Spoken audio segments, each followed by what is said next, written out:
Hello. If you've listened to any of my videos on Brooke Mallon Body and Mind account, you'll know that a lot of the videos are about finding greater awareness about our mental patterns and moving through and growing through those. And a lot of my latest videos have been a lot about moving through frustration. And often we hear people speak to us when they've accomplished something really, really great and they've already moved through something and they're on the other side of it, and they're going to tell us then all about it and how they got from where they were to this higher place that they're at now. But we don't always hear people talk about their process or being in that process of change, that vulnerable place of maybe they're not where they want to be yet, but they're acknowledging that and working through it. And I'll be that voice for today. So not that I don't experience happiness, I do.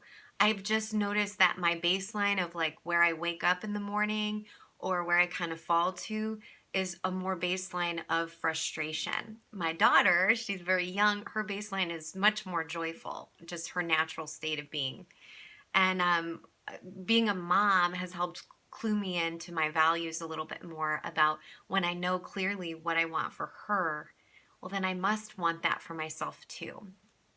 And so, desire within myself to want more joy and less frustration.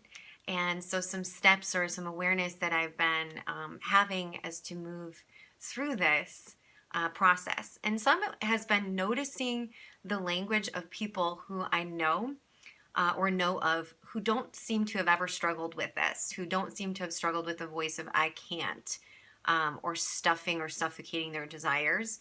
And what I've noticed is their language is very different than mine has been.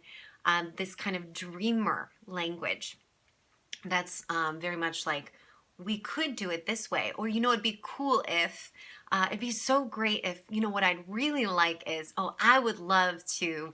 And it's that kind of language where I have been a bit of a dream killer.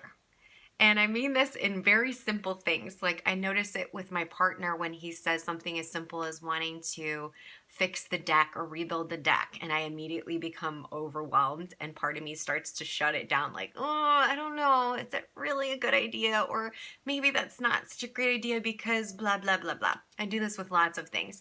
And so I'm noticing if I'm doing it with him, I'm probably doing it to me. And yeah, I am.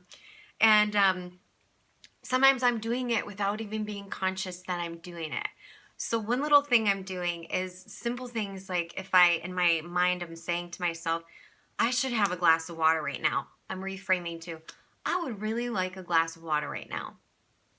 It seems small, but it feels really different. It feels so much better. And all these little shoulds that I experience throughout the day, when I catch them and I reword them, it feels better. And some other things I'm noticing is it's a more of a shift of it's kind of like being my own lover or turning myself on. So giving more attention to what turns me on or to what I like and what I'm wanting, and less attention to what is a turnoff or what is frustrating for me. I can acknowledge the frustrations and all of that, yet giving more attention to what's turning me on. Some of this is spontaneous. So in the car, Dave Matthews Band was on Sirius Radio, and all of a sudden I noticed my whole body was buzzing, and I was seriously turned on. Like every cell in me was turned on, and I mean turned on. And obviously I haven't experienced that in a while, so I was like, wow, this is really great. And becoming more aware of what does turn me on. In my past videos, I speak a lot about food because it's one area in my life where I know I've reached a higher ground. But we can tune into desire in anything. What do I want to listen to on the radio today? What do I want to wear today? What do I want to do today?